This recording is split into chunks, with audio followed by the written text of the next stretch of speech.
Halina't matuto kay Ginoong Tenorio!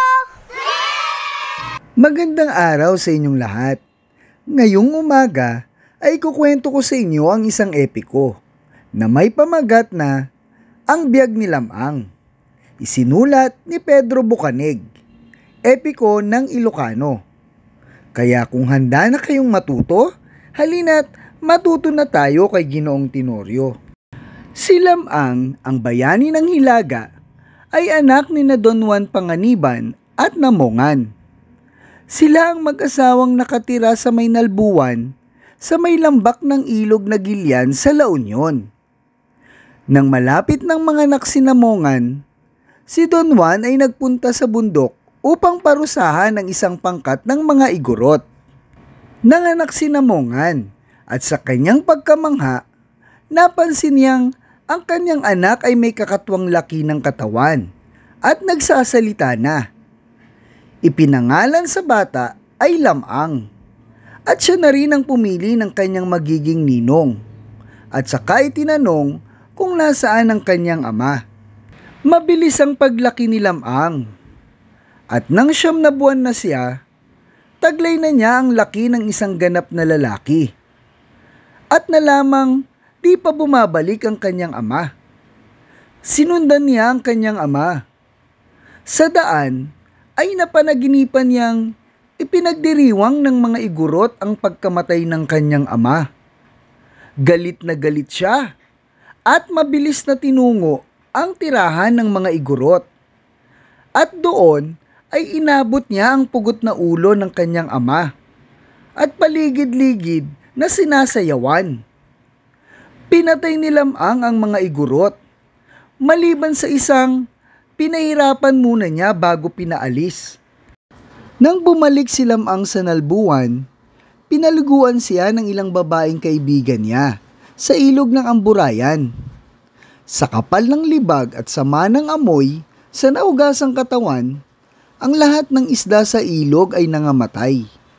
May naibigan si Lamang na isang babaeng nagngangalang Ines Canoyan at nagtungo siya sa bayan nito upang ligawan.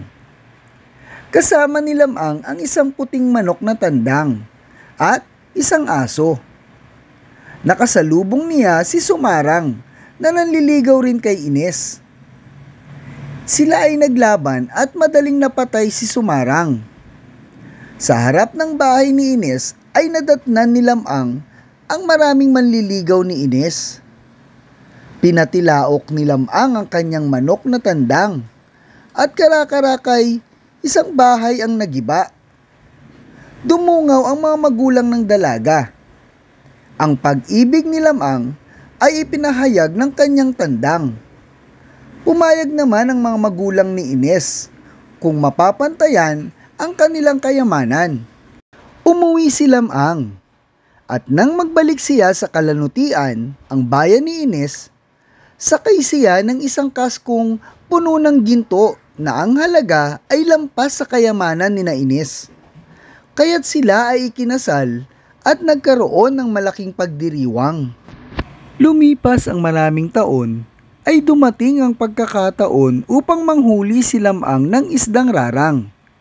Isang obligasyon ito sa mga lalaking may asawa, ang humuli ng isdang rarang. Ngunit, mayroon na siyang pangitain na may malubhang sakunang naghihintay sa kanya. Ipinagtapat niya kay Ines na siya ay makakagat at mapapatay ng berkakan, isang uri ng pating. Kahit batid na ni Lamang ang naghihintay na sakuna sa kanya, ay nagtungo pa rin ito sa dagat. Lumusong siya sa tubig, ngunit nabatid niyang mahirap palang makita ang rarang na ito. Maraming beses siyang nagtangkang mahuli ito, hanggang sa nalulun na siya ng berkakan. Ang pangitaing ito ay nakita ni Ines, at nang mabatid na patay na si Lamang, siya ay nanangis. Ang lahat ng hayop ni Lamang, kabilang ang tandang, ang inahing manok at ang aso ay umaliw kay Ines at ipinangakong kung makukuha ang buto ni Lamang, ito ay mabubuhay. Natuwa naman si Ines. Kasama niya si Marcos na maninisid at ang mga hayop na nagtungo sa dalampasigan upang kunin ang bangkay ni Lamang. Nang ang lahat ng buto ni Lamang ay nakuha na, ipinagaspas ng inahing manok ang mga pakpak nito at ang aso ay umungol ng makalawa. Nagkaroon ng anyo at laman ang mga buto ni Lamang. Bumangon si Lamang mula sa isang mahimbing na pagkakatulog. Muli siyang nagkamalay at niyakap si Ines. Kasama ang mga hayop, nagbalik sila sa kanilang tahanan at nabuhay ng maligaya. Nagustuhan niyo ba ang kwento ni Lamang?